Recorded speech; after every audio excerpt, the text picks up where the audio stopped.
Good evening all of you, नमस्ते। आज के सेशन के लिए मैं आपको इंट्रोड्यूस करने आया हूँ हमारे पूज्य श्री राकेश जायसवाल सर के साथ। आप सभी लोग सबसे पहले अपने कैमरास ऑन कर लीजिए एंड आ जाइए सर की क्लास के लिए। सर के बारे में मैं थोड़ा सा आपको इंट्रोड्यूस कर दूँ। सर कौन है? हाँ, पहले अपने कैमरास ऑन कर लीजिए सभी। माइक अनम्यूट रखिए। Thank you. अभी यहाँ से मैं थोड़ा सा सर के बारे में बता दूं। सर भी आ गए हैं। सर हमारे हमारे जो इंस्टीट्यूट है डीएसवीवी में पुराने बहुत पुराने स्टाफ में से एक हैं। करीबन करीबन 20+ ईयर का इन्हें एक्सपीरियंस है as a HOD, as a pranic healing में भी इनका एक्सपीरियंस है 20 ईयर्स का। Cosmic consciousness foundation sir founder हैं उसके। जिन बच्चियों के लिए हम आपसे टाइम टू टाइम हेल्प मांगते रहते हैं, ये उसके भी फाउंडेशन है और बहुत बड़ा योगदान है सर का उन बच्चियों के लिए भी। और आज का हमें फ्री मेडिटेशन सेशन ये भी सर की तरफ से ही दिया जा रहा है। उषा मैम के हस्बैंड हैं ये। सर आप लोग सभी लोगों को जानते हैं हमारे थ्रू, लेकिन आप आज पहली बार उनसे मिलन कर रहे हो। मैं सर को इनवाइट करूंगा कि सर अपना कैमरा और माइक अनम्यूट करें।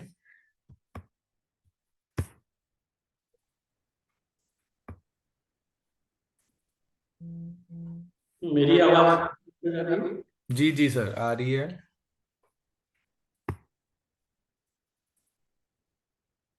सभी को प्रणाम।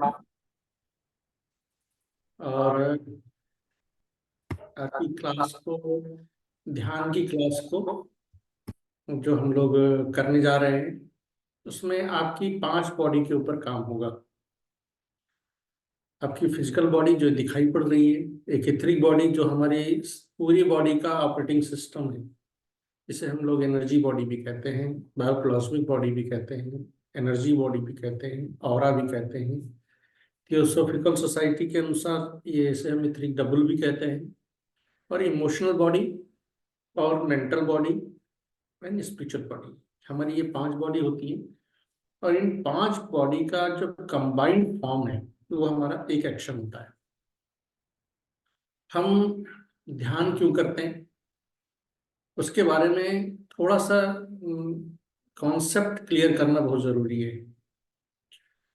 हम लोग कई बार त्राटक करते रहते हैं और बोलते हैं ध्यान हम कर रहे हैं। कई बार हम लोग ध्यान करते रहते हैं, कई बार हम बोलते हैं कंसंट्रेशन करते रहते हैं। वास्तव में what is the difference between त्राटक एंड कंसंट्रेशन एंड मेडिटेशन, ये समझना बहुत आवश्यक है।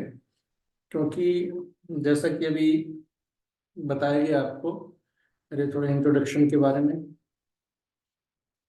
मैंने 20-22 साल से मैंने हीलिंग का क्रम शुरू किया और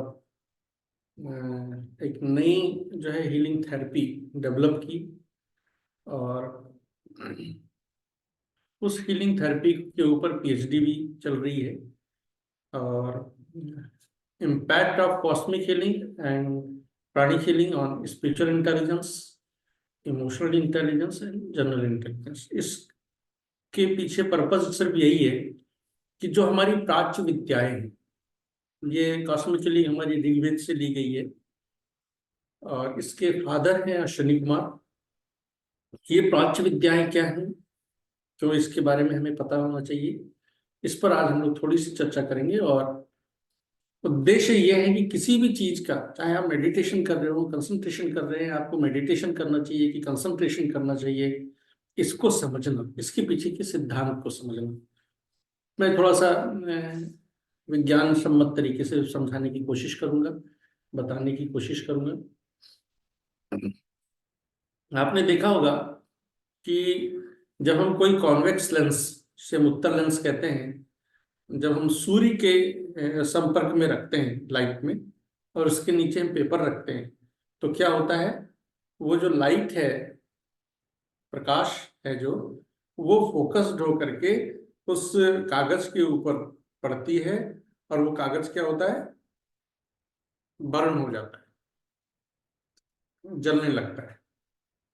सामान्य रूप से जो धूप है उसमें हम लोग खड़े होते रहते हैं, लेकिन हमारे साथ ऐसा नहीं होता है। ऐसा क्यों होता है? क्योंकि हमने जो सूर्य की किरणें हैं, सूर्य का प्रकाश है, उसकी जो पावर है, उसको वन पॉइंटेडनेस कर लिया है, एक पॉइंट पर लिया है। एक पॉइंट पर जब करते हैं तो उसकी पूरी लाइट, उसकी जो टेम्परेचर है, उसकी पूरी जो किरणें हैं फोकस्ड हो जाती है वन पॉइंट। फिर उस वन पॉइंट का परिणाम क्या होता है? वो कागज को बर्न करता है। ठीक इसी तरीके से आपने सुना होगा, जब आप कभी पिक्चर वगैरह देखते हैं तो उसमें लाइट का डिस्पर्शन होता है। इसमें लाइट की फोकसिंग होती है, जो भी है मैंने उदाहरण दिया, और उसमें लाइट का डिस्पर्शन होता है। लाइट का डिस्पर्शन का मतलब ये है कि कोई भी रील जब चलती है तो उसमें एक अलग प्रकार का लेंस लगा होता है जो लाइट को डिस्पर्स करता है, यानी बिखेर देता है उसकी किरणों को। तो उसको कहते हैं, जो लेंस है वो कॉन्केव लेंस, और हिंदी में उसको अवतल लेंस भी कहते हैं। आप लोगों में से बहुत सारे लोगों ने हाई स्कूल और इंटर में जब लाइट पढ़ा होगा तो उन्होंने इस चैप्टर को भी जरूर देखा होगा, इस पॉइंट को भी पढ़ा होगा। कहने का जो तात्पर्य है कि आज जो हम करने जा रहे हैं उसके पहले जो हम कर हैं उसके पीछे का कॉन्सेप्ट हमको समझ में आना चाहिए। दो प्रकार के कार्य हमारे पास होते हैं। एक कार्य ऐसा होता है जिसमें फोकसिंग की जरूरत होती है, एक कार्य ऐसा होता है जिसमें हमें एक्सपेंशन की जरूरत होती है। जैसे हम कोई प्लानिंग करते हैं, तो हम कोई स्ट्रेटेजी प्लान करते हैं, बनाते हैं, तो हमको ज्यादा बड़े दायरे में होकर के सोचना पड़ता है। और जब हम गाड़ी ड्राइव करते हैं या कोई चीज हम इम्प्लीमेंटेशन कर रहे होते हैं, तो हमको एक पॉइंट पर फोकस होकर के करने की जरूरत होती है। हम लोगों के संपर्क में जब लोग आते हैं तो कहते हैं सर हमको क्या करना चाहिए, ध्यान हमको बता दीजिए, और ताकि हमें इसका लाभ मिले। तो हम लोग उनको सीधे वो टेक्निक्स नहीं बताते, बल्कि उनकी जो है हम एनर्जी चेक करते हैं। उनको ये देखते हैं कि इनको एनर्जी, जैसे कुएं का मेढक होता है, वो अपनी एक ही जगह में सब कुछ अपने आप को समझता रहता है।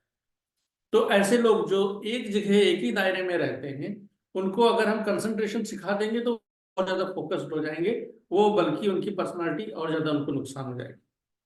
कुछ लोग ऐसे हैं जो विचारों में खोए रहते हैं, हमेशा इधर उधर की प्लानिंग करते रहते हैं, लेकिन जो है उनका कोई कार्य पूरा नहीं होता है, वो सिर्फ प्लानिंग में ही रह जाते हैं। उसका कारण क्या है? उनकी एनर्जी, उनकी चेतना और उनकी जो सोच है, फीलिंग्स है, उनको उसमें बिखराव बहुत ज्यादा है। तो अगर ऐसे लोगों को हम फोकसिंग सिखाएंगे, और जो लोग एक छोटे से दायरे में अपने आप को सब कुछ समझते हैं, उनको जब हम मेडिटेशन सिखाएंगे तो उनको उसका लाभ मिलेगा। मेडिटेशन जो छोटे दायरे वाला है, उसकी चेतना का एक्सपेंशन जो है होगा, तो उसका दायरा बढ़ेगा, सोच का और फीलिंग्स का दायरा बढ़ेगा, तो उसके जीवन में एक संतुलन आएगा। जब संतुलन आएगा तब फिर वो एक्ट करेगा तो उसको उसका परिणाम भी प्राप्त होगा, उसको रिजल्ट मिलेगा। ठीक इसी तरीके से जब कोई भी व्यक्ति जो है एक बहुत ज्यादा उसकी एनर्जी में बिखराव है ना, बहुत ज्यादा,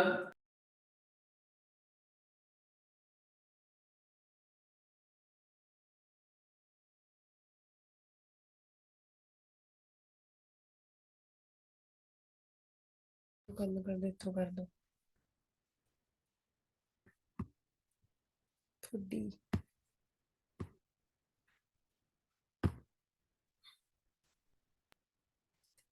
हाँ ठीक है।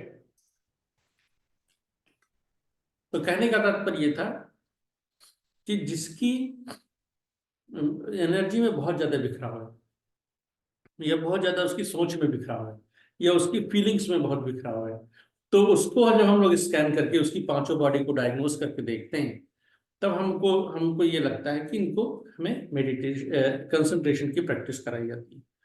तो मेडिटेशन की जो परिभाषा है वो ये है, prolonged awareness is known as meditation.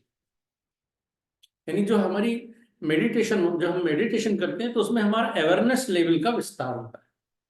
और कंसंट्रेशन, जिसको हम लोग त्राटक भी कहते हैं, उसकी परिभाषा है कि prolonged concentration is in one pointedness is known as त्राटक।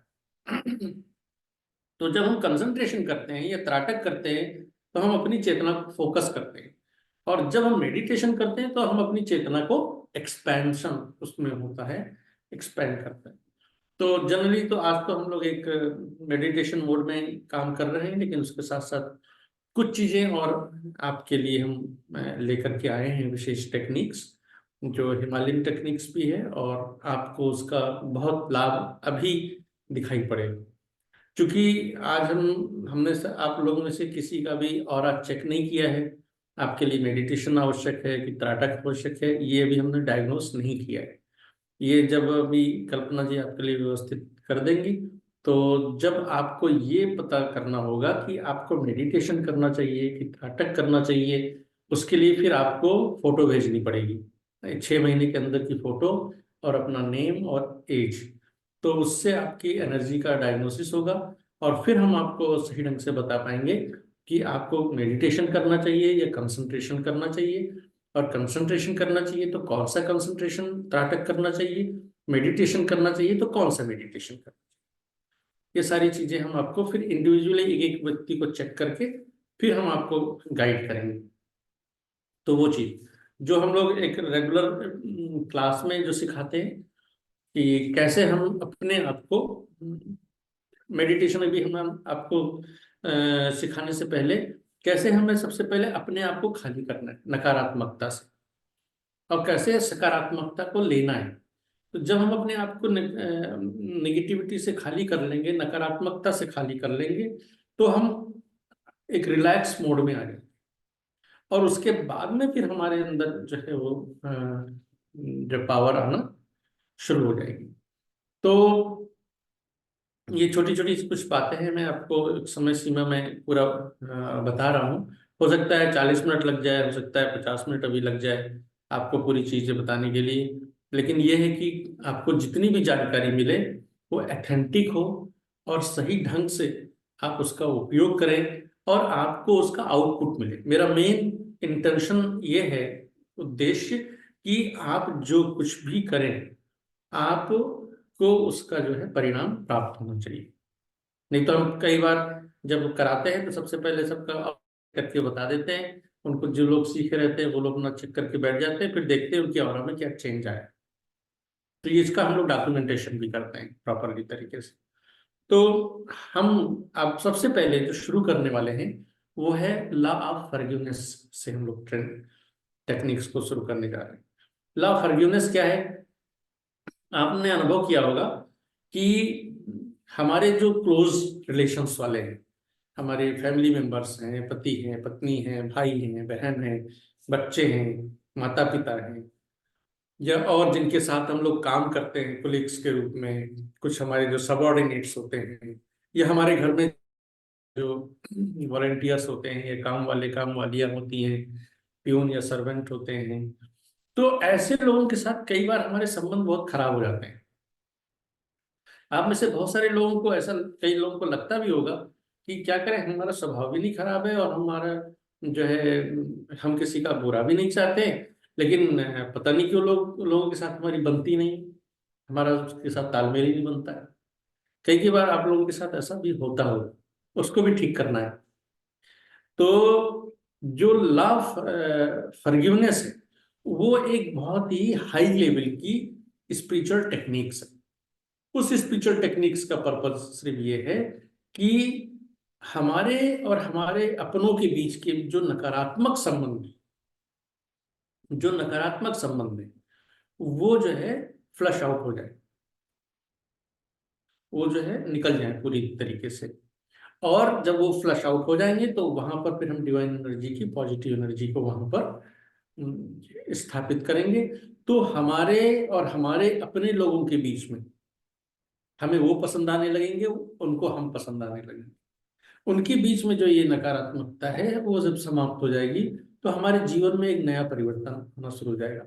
अभी हम जो अपने मेडिटेशंस वगैरह में जो प्रैक्टिस में हम करा रहे हैं, कई बार जो है जिनके घर में जो है पति पत्नी के बीच में रोज झगड़ा होता है, माता पिता से बच्चों के बीच में रोज तनाव जो होता है, बहुत सारे ऐसे स्थिति हो जाती है जो तलाक जैसी स्थिति भी आ जाती है, उनको हमने ये प्रैक्टिकल करीब 3 महीने तक कराया है और 100% पॉजिटिव रिजल्ट प्राप्त हो। अभी जब आप लोग खुद ही करेंगे तो आपको खुद ही इस चीज का अनुभव होना शुरू हो जाएगा कि जो हम क्या प्रैक्टिकल कर रहे हैं। तो लॉ ऑफ फॉरगिवनेस, मान लीजिए आपको भी ये चीज कहीं कोई दिक्कत आ रही है, तो इसको दिन में 3 बार मैं आपको इतने सरल ढंग से बताऊंगा, तो आप जो है एक लिंक भी मैं आपको अपने यूट्यूब का भेज दूंगा, जिससे आप उसमें लॉ ऑफ फॉरगिवनेस और लॉ ऑफ ग्रेटिट्यूड, ये जो मैं प्रैक्टिकल आज कराने जा रहा हूँ उसका क्रम उसमें दिया हुआ है, आप खुद भी कर सकते हैं प्रतिदिन। अगर दिन में 3 बार भी आप करें 1 हफ्ते तक, तो उसके चमत्कारी परिणाम तुरंत आप देख सकते हैं। क्योंकि कोई भी चीज होती है जब तक हमें उसका परिणाम प्राप्त नहीं होता है तब तक हमारा विश्वास भी पैदा नहीं होता है। तो अभी जो है, अब तो हम लोग एक बार आज हम लोग करने वाले हैं। तो सबसे पहले हम ये सारी प्रक्रिया किसकी साक्षी में करते हैं? सुप्रीम परब्रह्म। सुप्रीम परब्रह्म कौन है? जिसने इस पूरे यूनिवर्स को बनाया है, इस दुनिया को नहीं, पूरे यूनिवर्स को जिसने बनाया है, जो पूरी दुनिया पूरी यूनिवर्स को जो संचालित कर रहा है, उसमें आवश्यकता अनुसार जो अपने अनुसार उसमें जो चेंजेस जो करना चाहता है वो चेंजेस भी कर रहा है, उसको हम लोग सुप्रीम परब्रह्मन कहते हैं। और वो क्या है? वो source and fountain of all energy. जितनी भी प्रकार की जो ऊर्जा है उस सब का वो स्रोत है। तो उस शक्ति से हम लोग कनेक्ट होते हैं। लेकिन सीधे एक शक्ति से, हाई टेंशन लाइन से आपको कनेक्ट कर दिया जाए और आपके घर के में सीधे हाई टेंशन लाइन डाल दी जाए, तो क्या होने वाला है? आपके जितने तार हैं ना घर के, वो सब जल जाएंगे और उड़ जाएंगे, और लाइट मिलने के बजाय उल्टा आपके लिए मुसीबत पैदा हो जाएगी। है बहुत बड़ी चीज। तो फिर क्या, जिस तरह से हाई टेंशन लाइन को पोटेंटाइज करके पहले बिजली घर में से एनर्जी पैदा होती है, फिर हाई टेंशन लाइन में भेजी जाती है, हाई टेंशन लाइन से फिर सब स्टेशन में जाती है, सब स्टेशन से फिर ट्रांसफार्मर में आती है, ट्रांसफार्मर से फिर हमारे घरों में आती है, और फिर जो है क्या होता है, हमारे जो है हम उसका लाभ उठाते हैं। तो यहाँ पर हम लोग सबसे पहले इन्वोकेशन करेंगे। हिंदी में इन्वोकेशन है सुप्रीम परब्रह्मन, और बीच के सारे चैनल्स को हम लोग विजुलाइज करेंगे। तो जो भी नाम बोला जा रहा है उसको आप एक बार विजुलाइज भी करेंगे। तो सभी लोग हाथ जोड़ लेंगे इस प्रकार से, अपने हाथ चक्रा पर, यहाँ सेंटर ऑफ द चेस्ट पे यहाँ पर हाथ रखेंगे सभी लोग। यस। और हो सके तो कमर सीधी करके बैठे, और भी अच्छा रहेगा।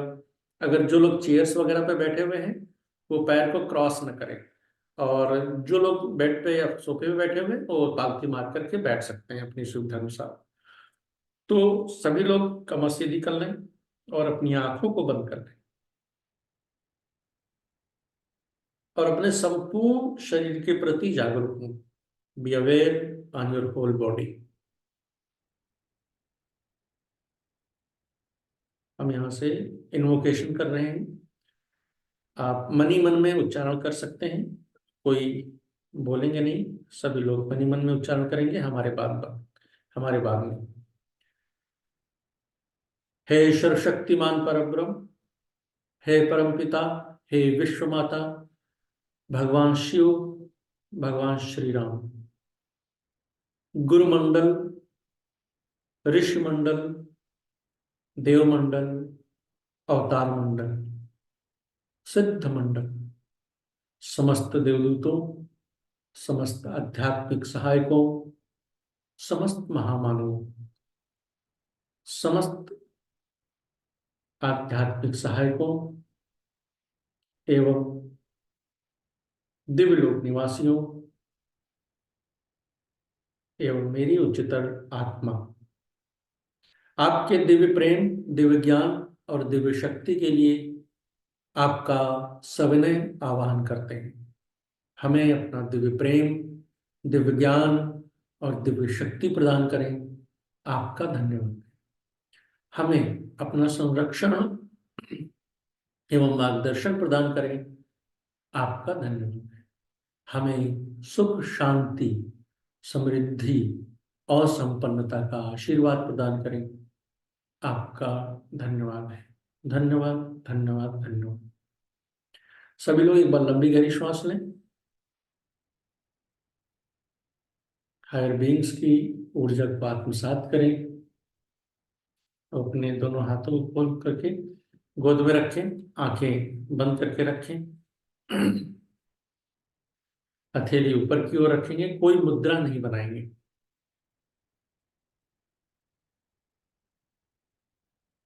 अब जो जो प्रक्रिया यहां से आपको बताई जा रही है उसे आप करते चलेंगे। सबसे पहले अपने प्रति जागरूक हो जाएं।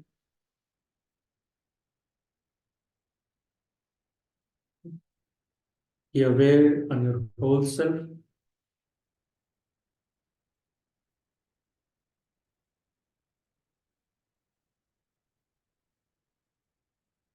सबसे पहले अपने आप को, यदि आपके अंदर किसी भी प्रकार की कोई आत्मग्लानि है, किसी कार्य को लेकर के कोई अपराध बोध है, यानी किसी कमी को लेकर के, या आपके अंदर कोई हीन भावना है,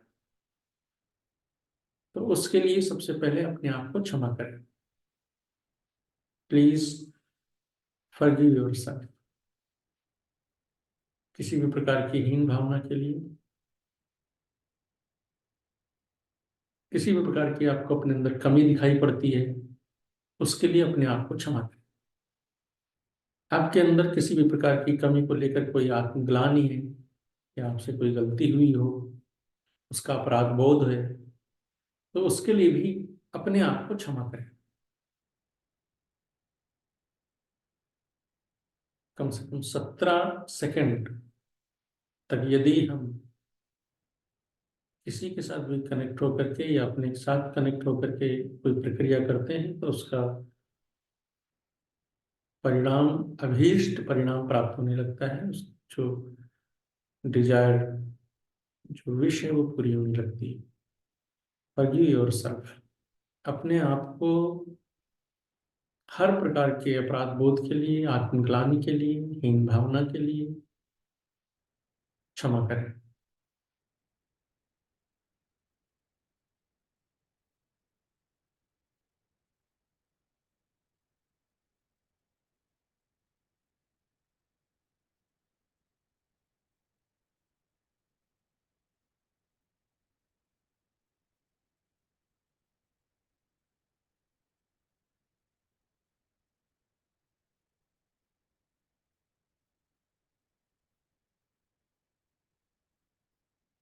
फॉरगिव योरसेल्फ।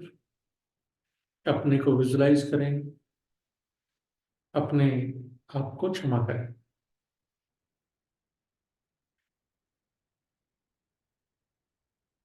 अब अपने माता पिता को विजुलाइज करें। ध्यान रहे कि जो ये उन्हीं के लिए करना है जो शरीर में है। जिनके शरीर में अभी है माता पिता, उनके लिए विजुलाइज करें। हमारे किसी भी व्यवहार से यदि उन्हें कष्ट पहुंचा है, वो हमसे हर्ट हुए हैं, तो उनसे मनी मन में क्षमा मांगे। चाहे रिश्ते का नाम लें, चाहे नाम का नाम, हम नाम लें और उनसे कहें पूरे भाव के साथ, हमें क्षमा करें। Please forgive me. हमें क्षमा करें, क्षमा करें, क्षमा करें।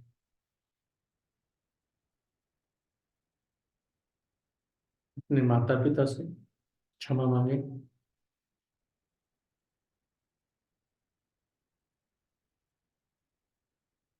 जिनके माता पिता शरीर में नहीं है, वो वैसे ही बैठे रहेंगे, सिर्फ फील कर, सुनते रहेंगे।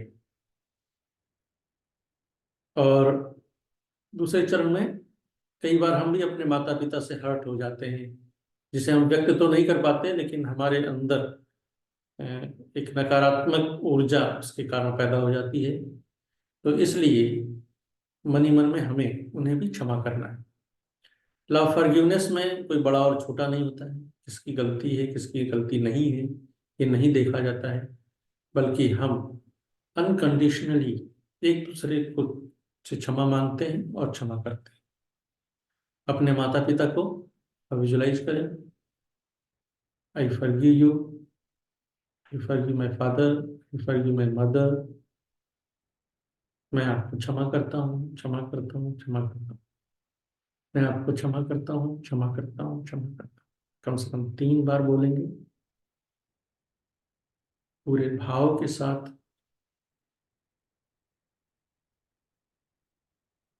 अब अपने परिवार के प्रत्येक सदस्य को विजुलाइज करें। अपने प्रत्येक सदस्य को अपने बंद आंखों से देखें कि वो आपके सामने है, और मन ही मन में उनका नाम लें। अगर रिश्ते का नाम बोल सकते हैं तो रिश्ते का नाम भी बोल रहे हैं। उनका नाम लें और उनसे मन ही मन में क्षमा मांगे। थोड़ा सा समय लगाएं और सहजता के साथ क्षमा मांगे। हम क्षमा करें, क्षमा करें, क्षमा करें। नाम लेकर के भी मन ही मन में बोल सकते हैं।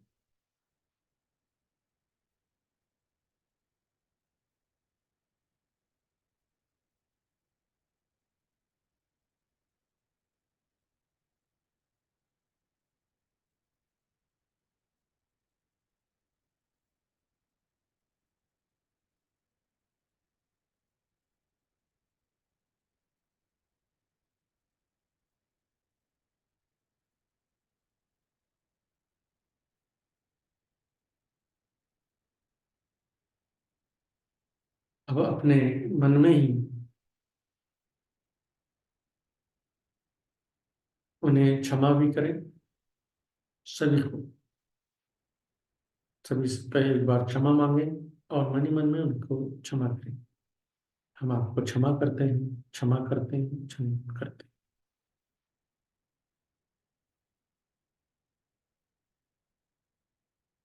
3 बार क्षमा, क्षमा भी कर सकते हैं, क्षमा करते हैं, क्षमा करते हैं, ये भी बोल सकते हैं। पूरी भाव के साथ, पूरी सहजता के साथ। कई बार हमको ये कठिन लगता है, लेकिन हमें करना ही है।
क्षमा कीजिए, थोड़ा सा समय लगाइए।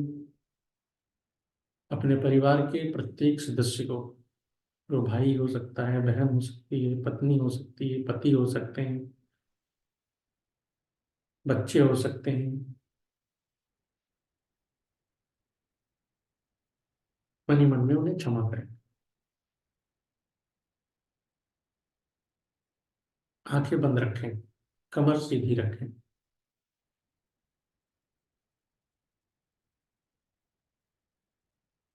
अपने इष्ट मित्रों को, रिलेटिव्स को, अब जिनको विजुलाइज कर सकते हैं करें, और उन्हें भी मन ही मन में उनसे क्षमा मांगे और उन्हें क्षमा करें। क्षमा मांगे और मन ही मन में उन्हें क्षमा करें।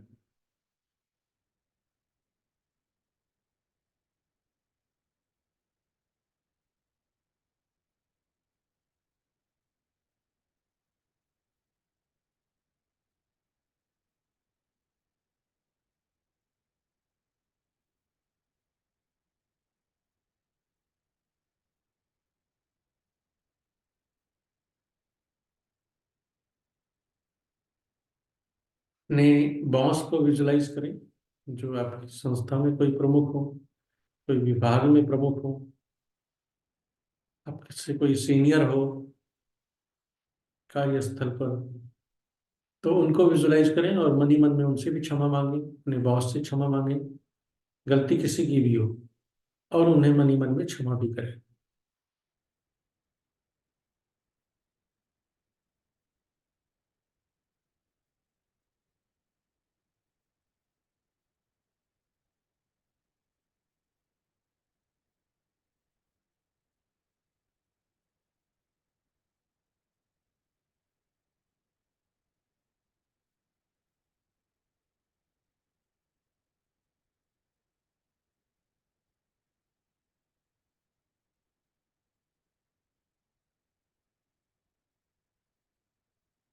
क्षमा करें। अब अपने सहकर्मियों को, जो अपने कोलीग्स हैं, उनको विजुलाइज करें एक एक करके, उनसे भी क्षमा मांगे और मनी मन में उन्हें भी क्षमा करें।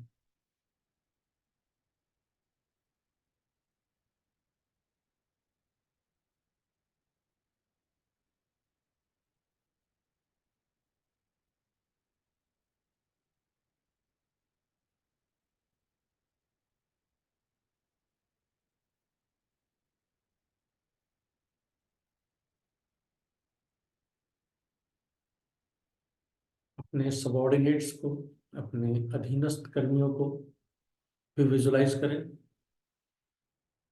उनसे भी मनी मन में क्षमा मांगे और उन्हें भी मनी मन में क्षमा करें।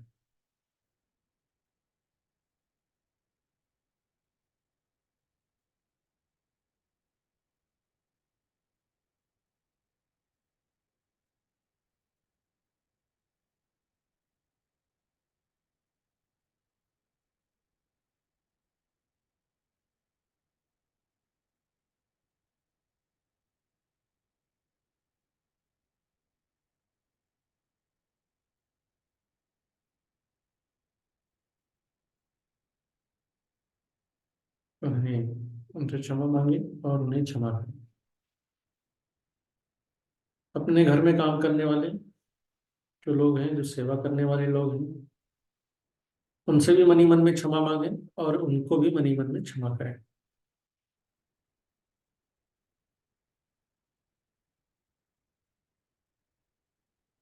किसी को जिसको आप जानते हैं, उनके साथ आपके संबंध है, अच्छे करने हो, तो उनसे भी मनी मन में क्षमा मांगे और उन्हें क्षमा करें।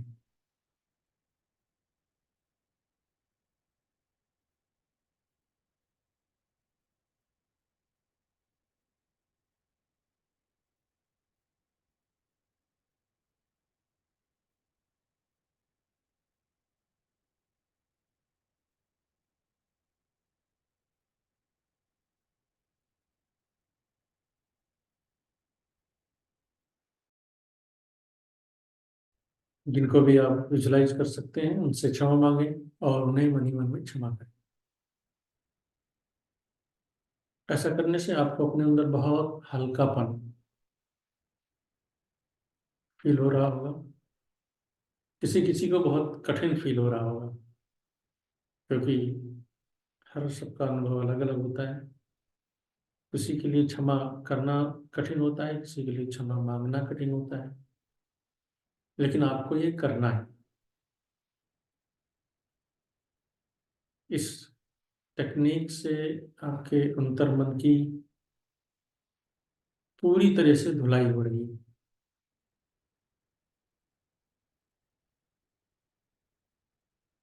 इसी का पूरक दूसरी टेक्निक है, जिसे हम लॉ ऑफ ग्रेटिट्यूड कहते हैं। जब हम लॉ ऑफ ग्रेटिट्यूड पे करेंगे, जब हम ग्रेटिट्यूड या धन्यवाद किसी को कहते हैं, ग्रेटिट्यूड पे करते हैं, तो हमारा सहस्त्रार चक्र खुल जाता है, जिसे हम लोग सौभाग्य चक्र भी कहते हैं। जब ये काम हम आत्मीयता पूर्वक, उन्नत और स्नेह के साथ करते हैं, तो हमारा हृदय चक्र भी खुल जाता है, जिसे हम समृद्धि का केंद्र भी कहते हैं। तो समृद्धि और सौभाग्य का जागरण होता है धन्यवाद के इस प्रयोग के माध्यम से। तो आइए हम लोग लॉ ऑफ ग्रेटिट्यूड का उपयोग करेंगे। सबसे पहले अपने आत्मा का धन्यवाद दीजिए।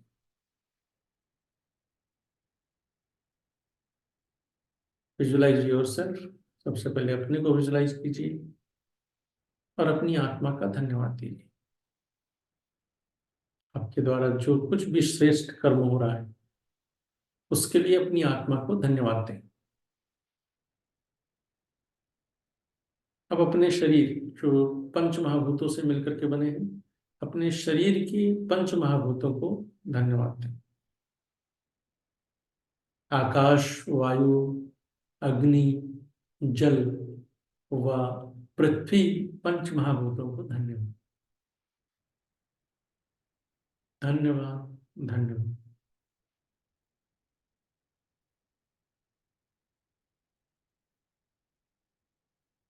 अपने पांचों शरीरों को भी धन्यवाद दें।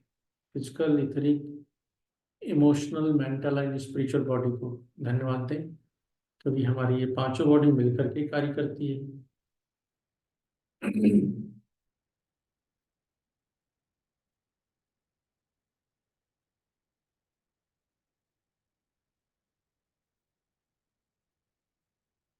धन्यवाद, धन्यवाद, धन्यवाद। अपने शरीर के उन महत्वपूर्ण अंगों को जो 24 घंटे बिना रुके हमारे जीवन को आगे बढ़ाने के लिए, आरोग्य प्रदान करने के लिए कार्य करते रहते हैं, वो सभी लिविंग बीइंग की तरह से हैं। हम उनसे बात कर सकते हैं, अपने उन अंगों से बात कर सकते हैं और उन अंगों की शक्ति को भी हम बढ़ा सकते हैं लॉ ऑफ ग्रेटिट्यूड के माध्यम से। अपने लंग्स को विजुलाइज करें, अपने लंग्स को देखें और अपने लंग्स पर मुस्कुराएं। अपनी लंग्स को धन्यवाद दें, अपनी लंग्स पर मुस्कुराएं, अपने लंग्स को धन्यवाद दें। धन्यवाद, धन्यवाद, धन्यवाद।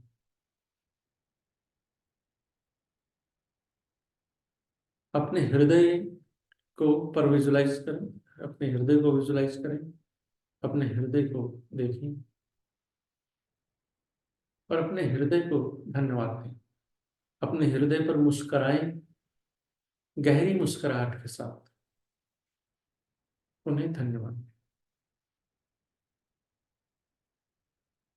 आपके चेहरे पर एक गहरी मुस्कुराहट होनी चाहिए।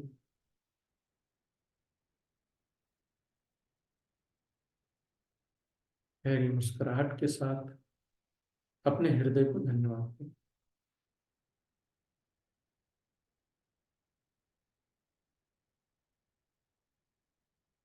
अपने लीवर के प्रति विजुलाइज हो जाए, को विजुलाइज करें, अपने लीवर को देखें, अपने लीवर पर मुस्कुराएं,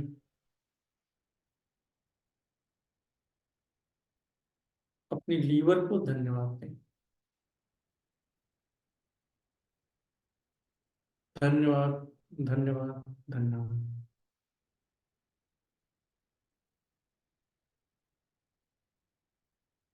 अपने लीवर को धन्यवाद दें। धन्यवाद, धन्यवाद, धन्यवाद। अपने स्टमक एरिया को, अपनी छोटी आंत, बड़ी आंत, अपने पेट, अमाशय को, अपेंडिक्स को, गॉल ब्लैडर को, large intestine, small intestine, stomach, पूरे होल स्टमक एरिया को विजुलाइज करें और उस पर मुस्कुराएं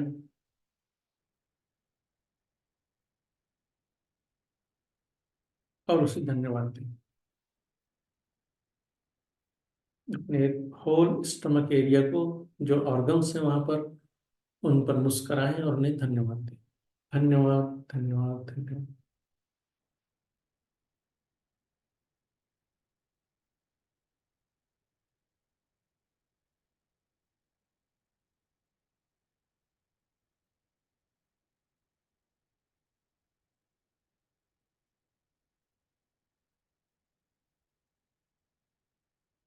अपनी किडनी को विजुलाइज करें, अपनी किडनी को देखें मन ही मन में, अपनी किडनी पर मुस्कुराएं, अपनी किडनी को धन्यवाद दें।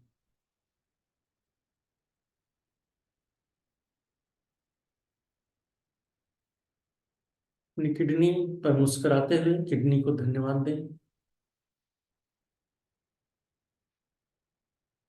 धन्यवाद, धन्यवाद, धन्यवाद।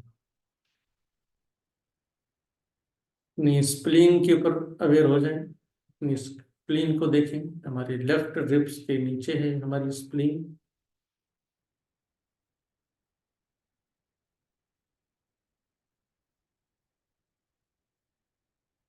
सभी लोग अपनी स्प्लीन को विजुलाइज करें और अपनी स्प्लीन को धन्यवाद, धन्यवाद, धन्यवाद, धन्यवाद।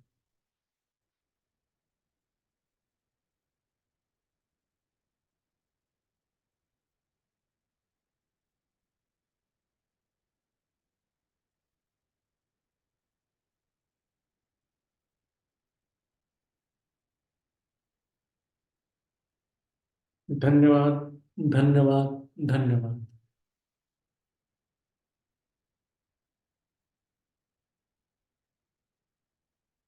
अब अपने माता पिता को विजुलाइज करें।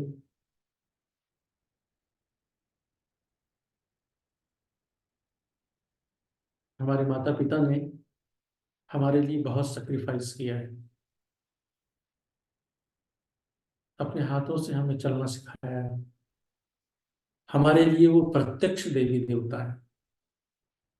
हमारे माता पिता ही हमारे प्रत्यक्ष देवी देवता है। इसी भाव से उस पूरी मुस्कुराहट के साथ, पूरी श्रद्धा के साथ, कृतज्ञता के साथ उन्हें धन्यवाद बोले। हम जो कुछ भी हैं आपकी कृपा से हैं, आपका धन्यवाद।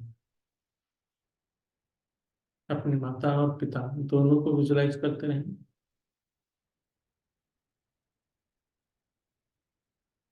मन ही मन में उन्हें धन्यवाद कहें। धन्यवाद, धन्यवाद, धन्यवाद।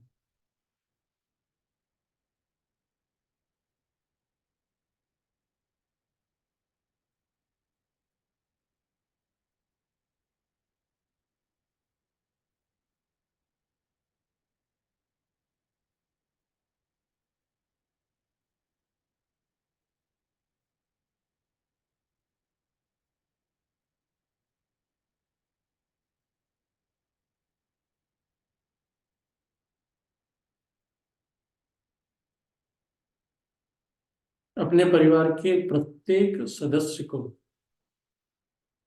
विजुलाइज करें और उन पर मुस्कुराएं और उन्हें धन्यवाद दें।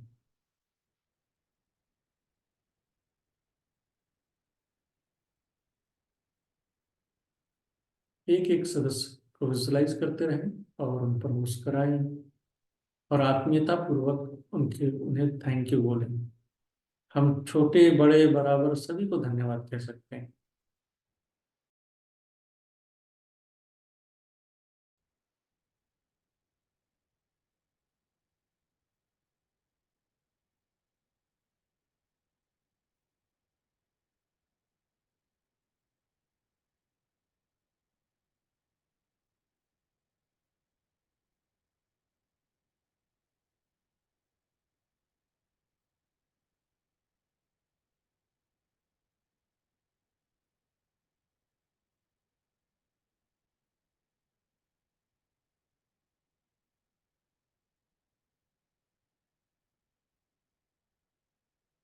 अपने परिवार के प्रत्येक सदस्य को, भाई को, बहन को, पति को, पत्नी को, बच्चों को, उनका नाम लेकर के मन ही मन में या उनका रिश्ता बोलते हुए उन्हें धन्यवाद करें।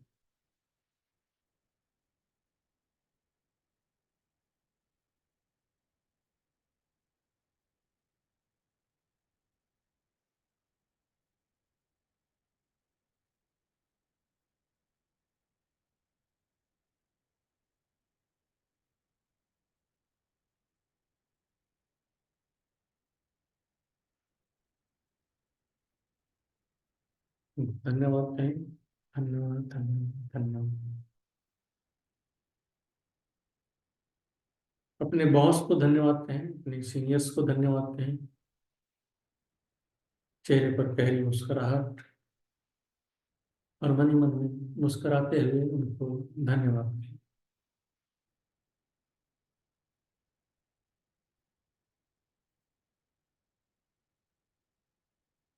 अपने कोलीग्स को, अपने सहकर्मियों को धन्यवाद कहें।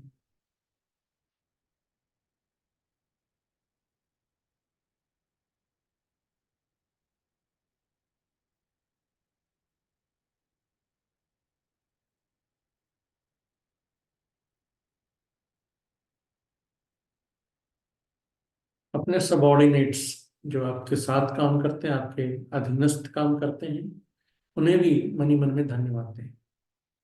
उनको विजुलाइज करें, मनी मन में उनका नाम लें, उन पर मुस्कुराएं और मुस्कुराते हुए उन्हें धन्यवाद। लव फॉर यूनिस से हमारे अंदर की जो नकारात्मकता है वो बाहर निकल जाती है। लव ग्रेटिट्यूड से हम यूनिवर्स से सकारात्मकता को आकर्षित करते हैं और उस खाली स्थान को सकारात्मकता से, पॉजिटिविटी से, डिवाइन एनर्जी से फिलअप करते हैं। अपने सबॉर्डिनेट्स को धन्यवाद दें। अपने घर में काम करने वाले जो सेवक हैं, काम करने वाली हैं, काम मेड है या काम करने वाले लोग हैं, उनको धन्यवाद दें। धन्यवाद धन्यवाद धन्यवाद।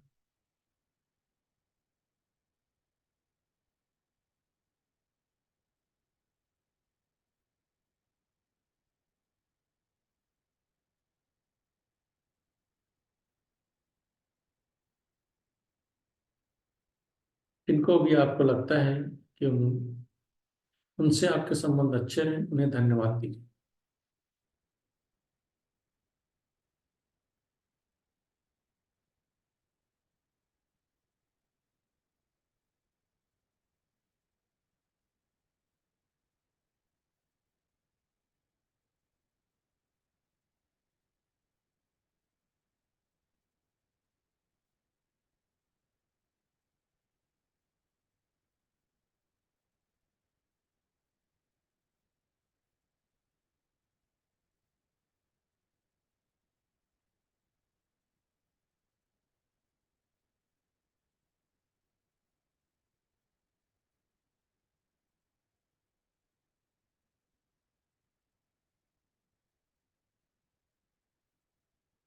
सभी को धन्यवाद दें।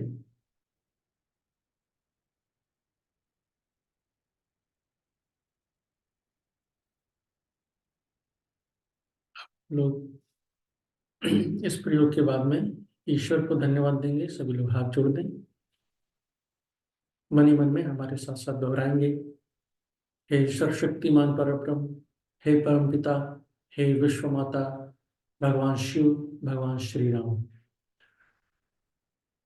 गुरु मंडल, ऋषि मंडल, देव मंडल, अवतार मंडल, सिद्ध मंडल, समस्त देवदूतों, समस्त आध्यात्मिक सहायकों, समस्त महामानवों, दिव्यलोक निवासियों एवं मेरी उच्चतर आत्मा, आपके दिव्य प्रेम, दिव्य ज्ञान और दिव्य शक्ति के लिए आपका आभार, आपका धन्यवाद।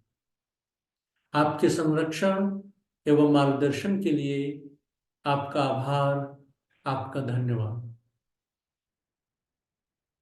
सुख, शांति, समृद्धि और संपन्नता के आशीर्वाद के लिए आपका आभार, आपका धन्यवाद। धन्यवाद धन्यवाद। सभी लोग लंबी गहरी श्वास लें, ऊर्जा को आत्मसात करें।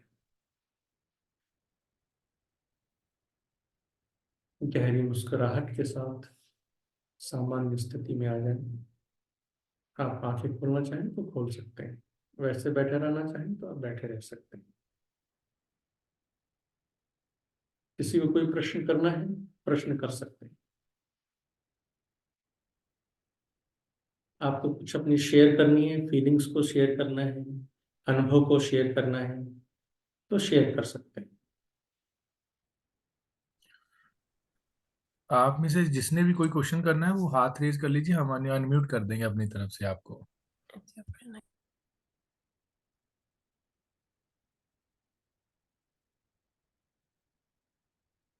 बहुत सारे लोगों का बोलने का मन नहीं कर रहा होगा, शांति से बैठने का मन कर रहा होगा।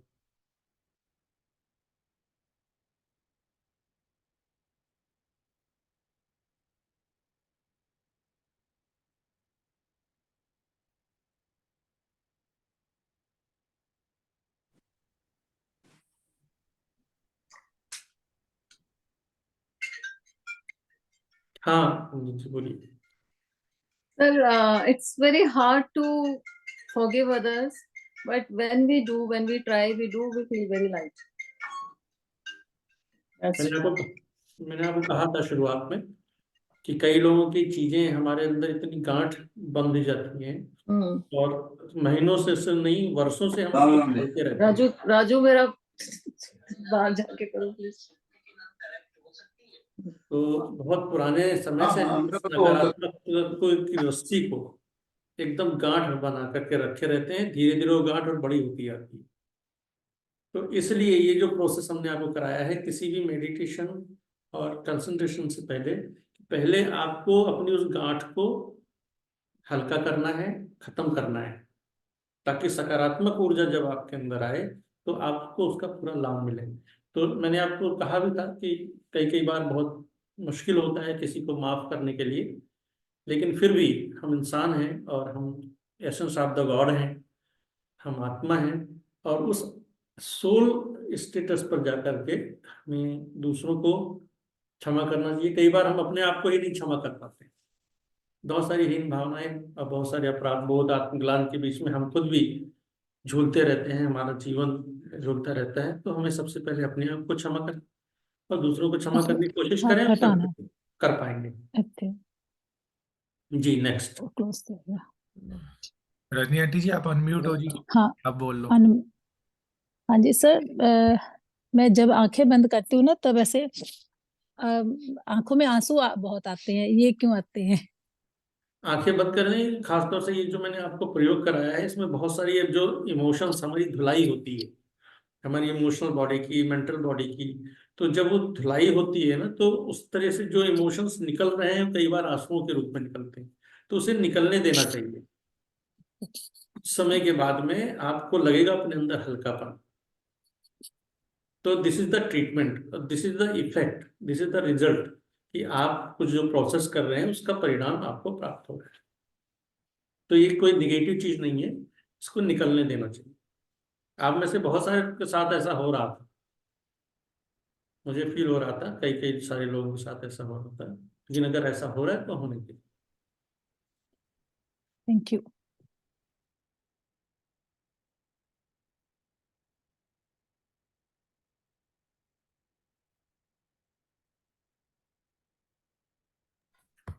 जुबिन ब्रो, आप भी कुछ पूछना चाहते हो? Good evening, sir.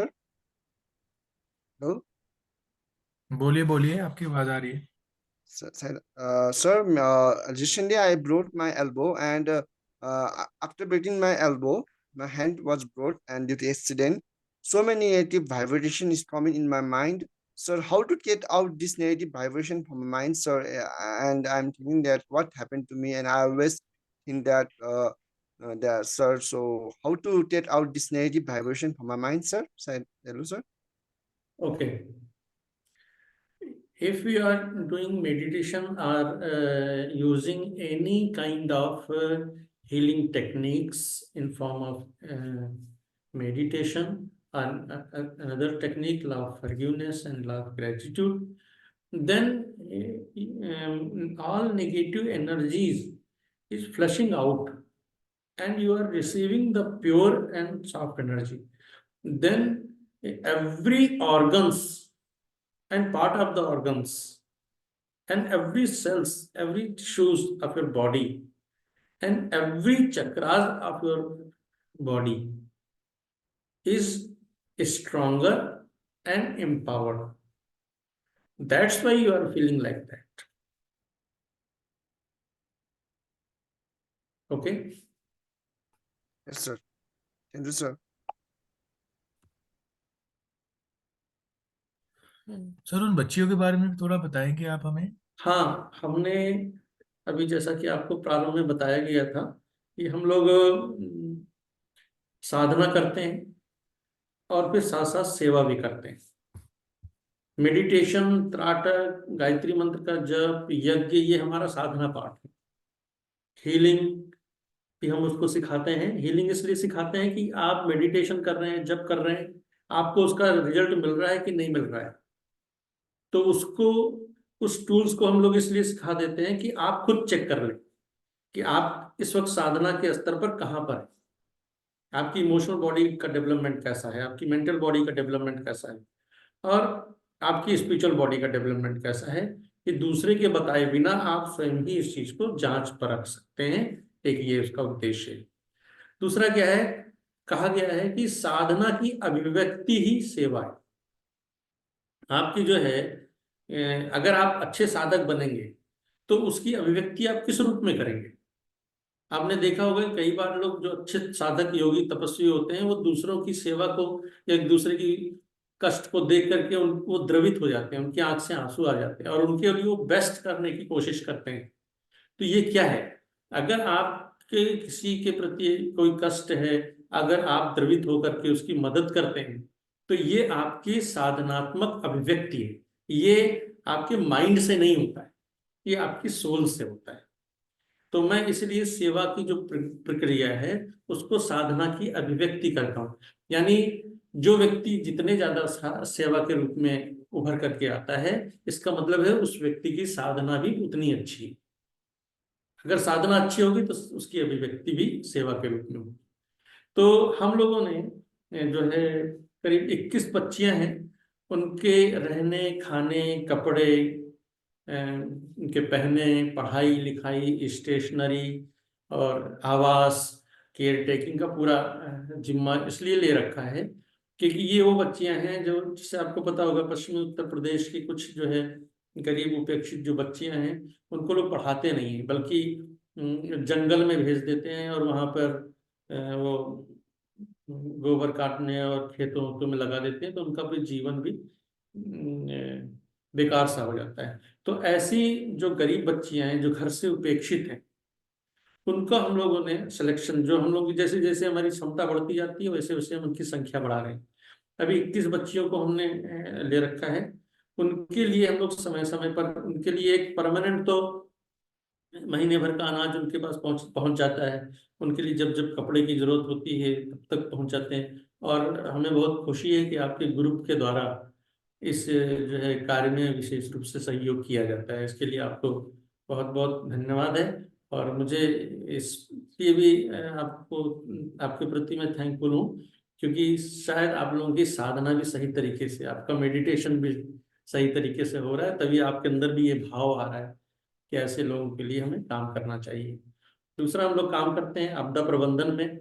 जहाँ कहीं आपदाएं आती हैं वहाँ पर उनके लिए खाने, मेडिकल, उनके कपड़े, उनके बर्तन, उसको भी हम अरेंज करके देते हैं। क्योंकि जब व्यक्ति अपने जीवन के सबसे कठिन दौर से गुजरता है, ऐसे में यदि हम उसके साथ, चाहे उसको कुछ भी उसके लिए कर देते हैं, तो हम जीवन भर में, पूरा जीवन वो हम लोगों के प्रति कृतज्ञता अनुभव करता है। कि जब हम अपने जीवन के सबसे कठिन दौर से गुजर रहे थे, तब कुछ लोग उभर करके आए थे और उन्होंने हमें अपना सहयोग दिया था, सहारा दिया था। आपदा के लिए सहयोग की बात भी हम लोग इसलिए करते हैं क्योंकि ये घटना कभी भी किसी के साथ हो सकती है। आपदा का मतलब सिर्फ बाढ़ भूकंप नहीं होता है। आपदा का मतलब ये भी होता है कहीं अचानक बड़ी दुर्घटना हो गई और कहीं एक्सीडेंट हो गए, तो ऐसे समय में भी हम लोगों को उभर करके आकर के लोगों की मदद करना चाहिए, क्योंकि ये चीज कभी भी कहीं पर भी किसी के साथ भी हो सकता है। ठीक है, तो ये हम लोग अब कार्य करते रहते हैं। मैं निश्चित रूप से आप सभी को बार बार आपसे आह्वान करूंगा कि चाहे बच्चियों के लिए हो, चाहे ऐसे पीड़ितों के लिए हो। जैसे अभी हम लोग हरिद्वार में गंगा के किनारे बहुत सारे साधु रहते हैं, तो अभी हम लोग उनको लिए कंबल बांटते हैं। तो रात को 1 बजे जाते हैं, तो जो जो लोग सड़क के किनारे सोते रहते हैं या पेड़ों के नीचे सोते रहते हैं, उनके पास हम देखते हैं कि उनके पास कुछ भी नहीं है, तो उनके सोते समय ही उनके ऊपर कंबल हम लोग बिछा करके चले आते हैं। तो ऐसे कुछ कार्य जो है हम लोग यहाँ हरिद्वार में भी करते रहते हैं, और यहाँ पर बहुत सारे ऐसे गरीब और ऐसे लोग भी हैं। तो इस सारी चीज़ों के लिए भी मैं जो है कल्पना और उनके हस्बैंड दोनों को निश्चित रूप से धन्यवाद दूंगा कि ये लोग अपना कार्य करते हुए भगवान के कार्य को भी आगे बढ़ाते हैं। तो आपके लिए भी आमंत्रण है कि कहीं पर भी आपको लगता है कि कहीं पर इस तरह के लोग कष्ट में हैं, तो उनके लिए जरूर आप सहयोग करें और पूरे भाव से करें। डोनेशन को मैं खर्च नहीं मानता हूँ, डोनेशन इज इन्वेस्टमेंट। जब चेतना के खेत में हम कोई चीज बोते हैं तो उसी को डोनेशन कहते हैं। तो आप डोनेशन को इन्वेस्टमेंट मान करके आप इस कार्य में आगे बढ़ें। हमारी बहुत बहुत शुभकामनाएं, मंगल कामनाएं। बहुत बहुत धन्यवाद सर, आपने 1 घंटा ही लगा दिया, उससे भी ज़्यादा ही बहुत अच्छा लगा आपसे मिलके। होप आपसे जल्दी मिला जाए दोबारा। हम मेंबर से जो भी आज नहीं आ पाए हैं तो उनसे अगली बार मिलेंगे, ट्राई करेंगे आप और मैम दोनों ही इकट्ठे आए। आज के लिए बहुत बहुत धन्यवाद। आज की ये वीडियो हम यूट्यूब पे भी अपलोड कर देंगे। तो पूरा सेशन हमने रिकॉर्ड कर लिया है, तो जो जिन्होंने नहीं देखा उनको बाद में यूट्यूब से मिल जाएगा। ठीक है सर, प्रणाम, आपका बहुत बहुत धन्यवाद। जो भी हम कर पाएंगे बच्चियों के लिए स्पेशली, जो साल में एक ही बार करते हैं, वो जरूर करेंगे। टेक केयर, आप सभी लोग भी सभी धन्यवाद के पात्र हैं। आपने 1 घंटा एक सेशन सुना। टेक केयर, नेक्स्ट क्लास में जल्दी मिलेंगे। Thanks for joining. Thank you, brother. Thank you, sir. Take care bro.